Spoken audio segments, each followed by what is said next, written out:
বাংলাদেশের উপকূলীয় শহর কক্সবাজারে ঝড় উঠেছিল, বাঁশির মতো হাওয়া বয়ে চলেছে এবং বৃষ্টি পুরানো জরাজীর্ণ সৈকত বাড়ির জানালার সাথে আঘাত করছে, যেখানে একদল বন্ধু আশ্রয় চেয়েছিল।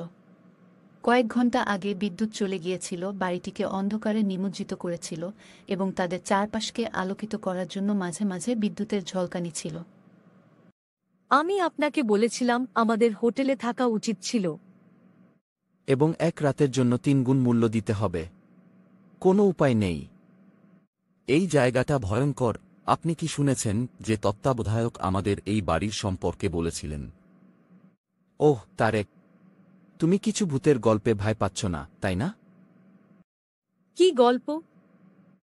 তারা বলে এই বাড়িটি জেলেদের ভূতের দ্বারা আচ্ছন্ন। তিনি ঠিক এভাবেই এক রাতে সমুদ্রে ডুবে গিয়েছিলেন এবং তার আত্মা তার পরিবারকে খুঁজতে ফিরে এসেছিল।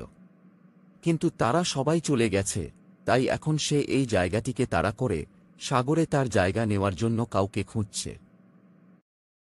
ওহ তারেক, তুমি কিছু ভূতের গল্পে ভয় পাচ্ছ না, তাই না? দলের সবচেয়ে শান্ত ফারজানা হঠাৎ কথা বলে উঠল। সে অগ্নিকুণ্ডের পাশে বসে গরম রাখার চেষ্টা করছিল। ঝড়ের উপর তার কণ্ঠস্বর সবেমাত্র শ্রবণযোগ্য ছিল, কিন্তু তার চোখে ভয় অস্পষ্ট ছিল। তুমি শুনেছ? বাতাস আর বৃষ্টির শব্দ শুনে সবাই চুপ হয়ে গেল। সেখানে এটি ছিল একটি ক্ষীণ ছন্দময় টোকা, যেন কেউ কাঠের উপর ঠক ঠক করছে। এটা শুধু বাতাস। না, এটা না, এটা উপরতলা থেকে আসছে। আমাদের এটি পরীক্ষা করা উচিত। আমরা এখানে বসে কিছু করতে পারি না। তুমি কি পাগল? যদি সত্যিই ভূত হয়?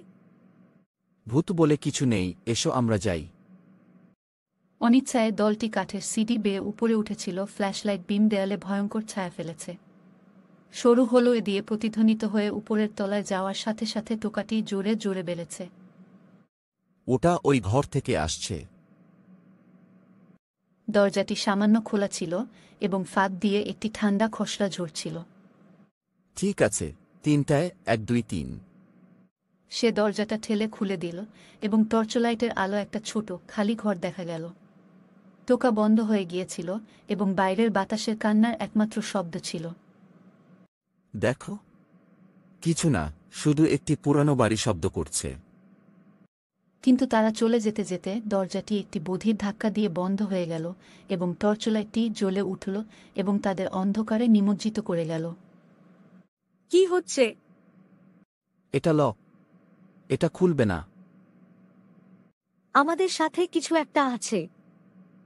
হঠাৎ হাত ঠান্ডা ঠান্ডা ঘরটি ভরে গেল এবং লবণ এবং সামুদ্রিক শৈবালের গন্ধে বাতাস ভারী হয়ে উঠল। অন্ধকারে তারা জলের ফোঁটা ফোঁটার ক্ষীণ শব্দ শুনতে পেল এবং তাদের চারপাশে একটি নিচু শোকের আর্তনাদ প্রতিধ্বনিত হল। কে আছে? একটি বিদ্যুতের ঝলকানি ঘরটিকে আলোকিত করে এবং তারা তাকে দেখতে পেল। জানালার ধারে দাঁড়িয়ে থাকা একটি ক্ষীণ বর্ণালী চিত্র, তার চোখ ফাঁপা এবং তার কাপড় সমুদ্রের জ্বলে ঝরছে। তার পালাও! সমীর চিৎকার করে বলল, কিন্তু কোথাও যাওয়ার নেই। ভূতটি তাদের দিকে এগিয়ে গেল, তার উপস্থিতি একটি অপ্রতিরোধ্য হতাশার অনুভূতি দিয়ে ঘরটি ভরিয়ে দিল। দয়া করে আমাদের একা ছেড়ে দিন, আমরা তোমাকে কিছুই করিনি। ভূত থেমে গেল, তার অভিব্যক্তি বদলে গেল এক দুঃখে।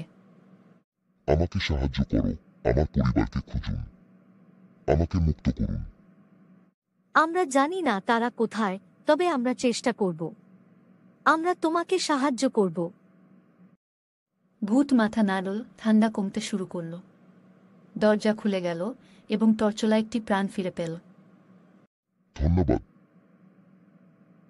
ভূত ফিসফিস করে বলল, অন্ধকারে ম্লান হয়ে গেল।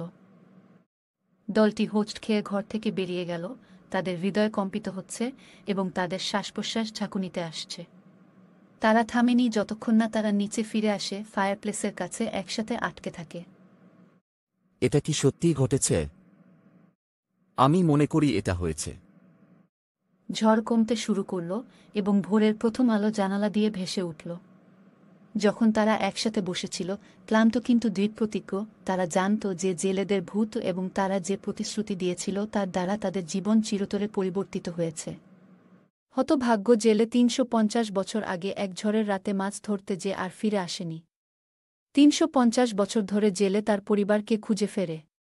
আসলে পরিবারের জন্যই তো মানুষ সব কিছু করে, ঝুঁকি নেই। জেলে হয়তো স্ত্রী সন্তানদের জানাতে চাইছিল মনের শেষ কথা, শেষ ভালোবাসা, শিশু সন্তানকে কোলে নেওয়ার শেষ আকুতি।